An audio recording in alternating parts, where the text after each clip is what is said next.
साथियों, आप सब जानते हैं कि आज 30 जनवरी है और 30 जनवरी को हम पूरे देश में, पूरी दुनिया में बलिदान दिवस के रूप में याद करते हैं। हमारे राष्ट्रपिता, हमारे बापू महात्मा गांधी को याद करते हैं और यह संकल्प लेते हैं कि मरते दम तक उनके आदर्शों पर चलेंगे। और उनका आदर्श था सत्य और अहिंसा, न्याय और एकता। और उनकी जो एकता की बात थी, उस एकता की बात के चलते ही जिनके आखिरी क्षण में भी मुंह से हे राम निकला था, उनको एक आतंकवादी कायर नाथूराम ने हत्या करने का काम किया था। यह आज हम सब लोगों को समझना पड़ेगा कि आज हमारे देश में जिस तरीके से नफरत का माहौल पैदा किया गया है, जिस तरीके से इंसान को इंसान से लड़ाया जा रहा है, यही साजिश किसी जमाने में अंग्रेज किया करते थे। अंग्रेज भारत के लोगों को आपस में लड़ाते थे, हिंदू मुसलमान करवाते थे, मंदिर मस्जिद करवाते थे और फूट डाल करके हमारे ऊपर 200 साल तक राज किया था।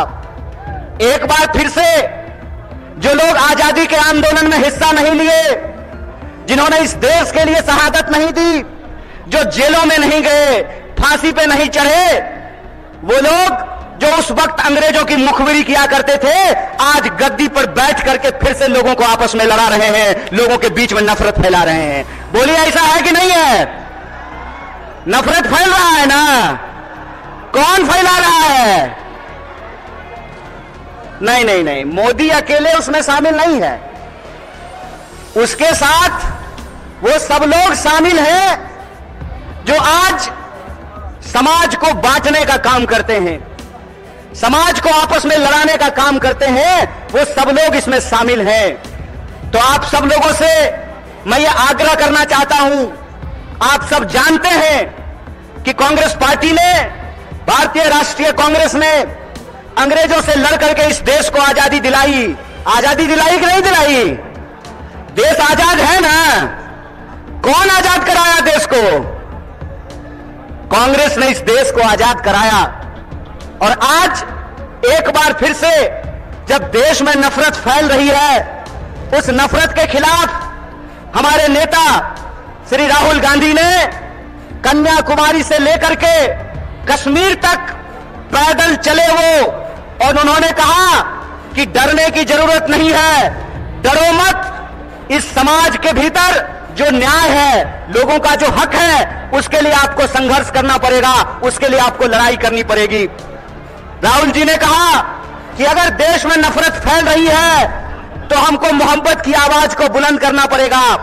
और कन्याकुमारी से लेकर के कश्मीर तक उन्होंने भारत जोड़ो यात्रा की, भारत जोड़ो पद यात्रा की। जब भारत जोड़ो पद यात्रा हो गई, तब यह प्रश्न हमारे सामने था कि कौन सी ऐसी चीजें हैं जिससे यह देश ताकतवर बनेगा, इस देश को शक्ति मिलेगी। और यह जो आजकल रोजगार विहीन समझते हैं ना? रोजगार विहीन का मतलब यह है कि गृह मंत्री का बेटा बीसीसीआई का सेक्रेटरी बन जाएगा और आपके बाल बच्चा को कुछ नहीं मिलेगा। समझते हैं ना रोजगार विहीन विकास का मतलब? यह जो रोजगार विहीन विकास है, इस रोजगार विहीन विकास में इस देश के जो आम आवाम हैं, उनके बच्चों का, उनके जीवन यापन का मुद्दा कैसे हल होगा। इसीलिए यह बात कांग्रेस पार्टी ने उठाई कि समाज के हर तबके को भागीदारी देना पड़ेगा। और भागीदारी देने के लिए यह जरूरी है कि हमको देखना पड़ेगा कि समाज की रीढ़ किनको माना जाता है, देश का रीढ़ किसको माना जाता है। आप सब जानते हैं कि भारत दुनिया का सबसे युवा राष्ट्र है, भारत सबसे युवा राष्ट्र है। लेकिन इस देश के युवाओं के साथ अभी यह हो रहा है कि आप पढ़ाई करते हैं, दिन रात तैयारी करते हैं, लेकिन जब नौकरी की बारी आती है तो नौकरी नहीं मिलता है। जब एग्जाम होता है तो प्रश्न पत्र लीक हो जाता है और पैसा लेकर के, घूस लेकर के सीट बेच दिया जाता है। बोलिए, युवाओं के साथ बेईमानी हो रही है कि नहीं हो रही है?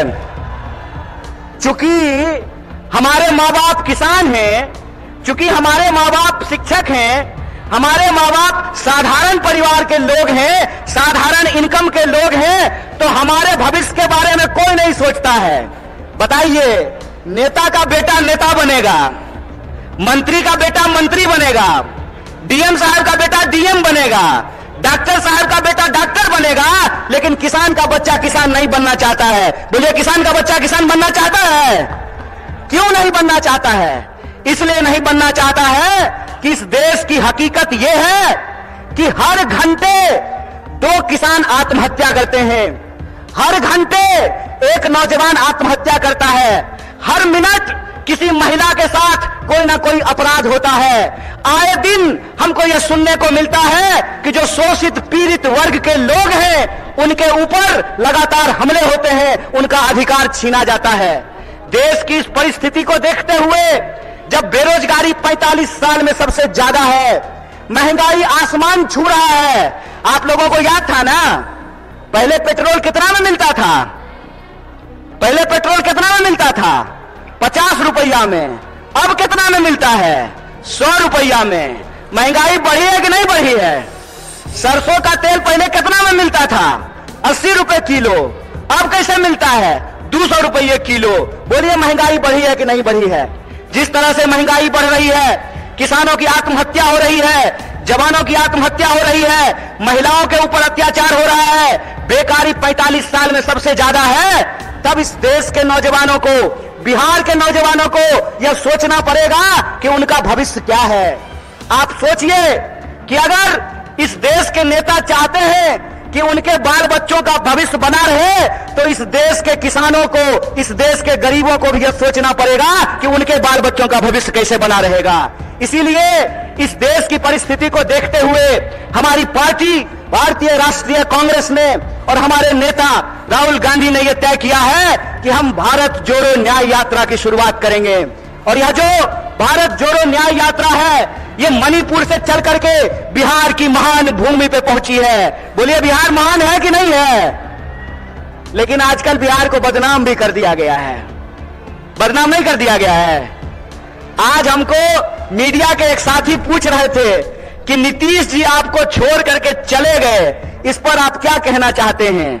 हम बोले, सुनिए, कौन आया कौन गया ये महत्वपूर्ण नहीं है। महत्वपूर्ण ये है कि बिहार के जो 14 करोड़ लोग हैं, उनका जो हक और अधिकार है, रोजी रोटी कपड़ा मकान का सवाल है, अपने खून के आखिरी कतरे तक उसके लिए संघर्ष करेंगे। ये हमारा कमिटमेंट है, ये हमारा संकल्प है। किसी के आने जाने की बात नहीं है, बात है लोगों के हक और अधिकार की, बात है लोगों के लिए न्याय की। और हमारा यह मानना है, हमारी पार्टी की यह मानना है कि अगर हम इस देश को शक्ति देना चाहते हैं, अगर हम बिहार को शक्ति देना चाहते हैं, तो हमको 5 प्रकार के न्याय की स्थापना करनी पड़ेगी। कितने प्रकार की न्याय की स्थापना करनी पड़ेगी? हाथ उठा करके बताइए। अरे डरिए नहीं, आप नेता थोड़े हैं कि ईडी से घबरा जाइएगा। आप तो आम जनता है, आपको क्या फर्क पड़ता है? 5 प्रकार के न्याय की जरूरत पड़ेगी। कितने प्रकार की? और वो 5 प्रकार का न्याय ये है कि हम चाहते हैं कि इस देश में नारी को न्याय मिले, भागीदारी का न्याय मिले, युवाओं को न्याय मिले, किसानों को न्याय मिले और मजदूरों को न्याय मिले। बोलिए, आपको ये 5 न्याय चाहिए कि नहीं चाहिए? सब लोगों को चाहिए। अगर सब लोग यह 5 प्रकार का न्याय चाहते हैं, तो हम आपसे एक अपील करना चाहते हैं। एक बात जान लीजिए, इस देश में कुछ भी, इस देश के आम लोगों को कुछ भी बिना संघर्ष के नहीं मिला है। हमारी आजादी के लिए भी लोगों को अपनी जान गंवानी पड़ी। बिहार के लोग जानते हैं कि अपने हक और अधिकार के लिए संघर्ष करना पड़ता है। और एक बात आप लोगों ने सुना होगा, बिन हवा न पत्ता हिलता है, बिन लड़े न कुछ भी मिलता है। इसीलिए अपने हक और अधिकार के लिए हमको लड़ना पड़ेगा। और हमारे देश के आम आवाम को, बिहार के आम लोगों को यह सोचना पड़ेगा कि हमारा भविष्य क्या है। हम समझते हैं कि जिस तरीके से मौजूदा सरकार हमारे देश के नौजवानों के साथ, बिहार के नौजवानों के साथ खिलवाड़ कर रही है, उसके खिलाफ हमको संघर्ष करना पड़ेगा।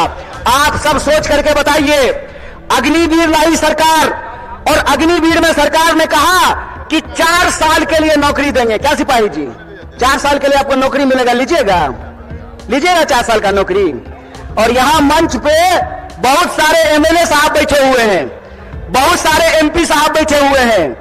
प्रधानमंत्री बनेगा 5 साल के लिए और सेना का जवान बनेगा 4 साल के लिए। बोलिए बेईमानी है कि नहीं है? ये अगर बेईमानी है तो बेईमान को बेईमान कहना चाहिए कि नहीं कहना चाहिए?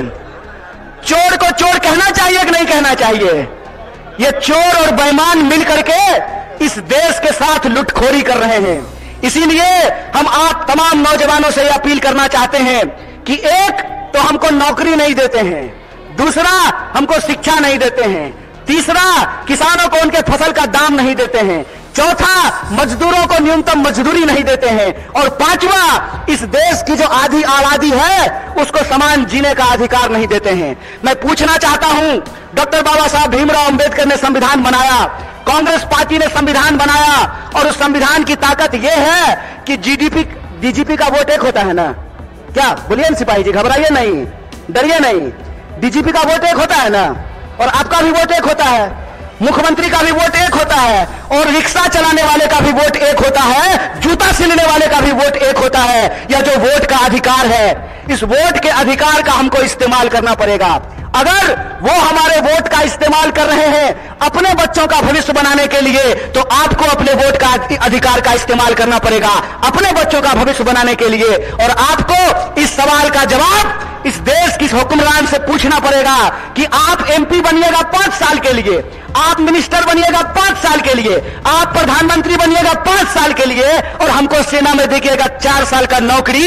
यह नौकरी हमको बर्दाश्त नहीं है। हमको आपको परमानेंट नौकरी देना पड़ेगा, ठेके की नौकरी बंद करनी पड़ेगी। और जिसको परमानेंट नौकरी मिला हुआ है, जिसको परमानेंट नौकरी मिला हुआ है, अगर नेताओं को पेंशन मिल सकता है तो आपको शिक्षकों को भी पेंशन देना पड़ेगा, आपको सरकारी नौकरियों में भी काम करने वाले लोगों को पेंशन देना पड़ेगा।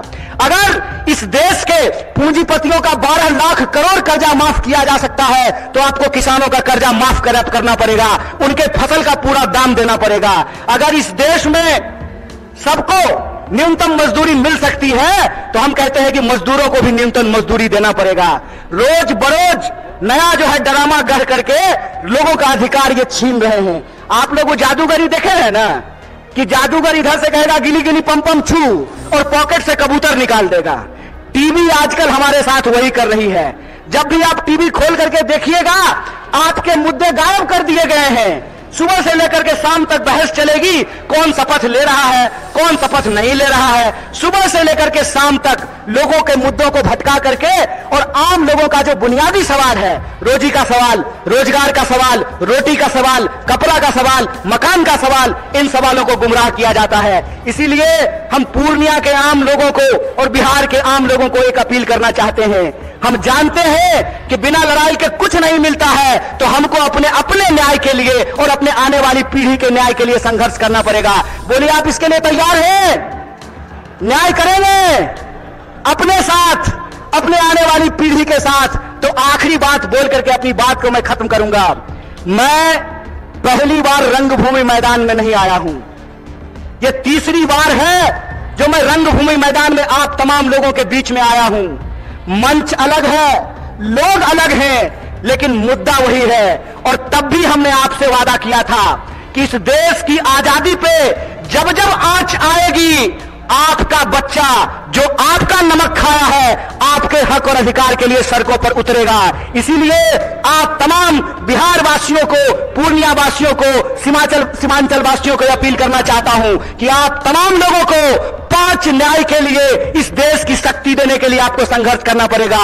और इस संघर्ष में अगर हम संघर्ष करेंगे तो जरूर जीतेंगे। इन्हीं शब्दों के साथ अपनी बात को खत्म करूंगा। शुक्रिया। इनकलाब जिंदाबाद। जय हिंद, जय बिहार, जय कांग्रेस।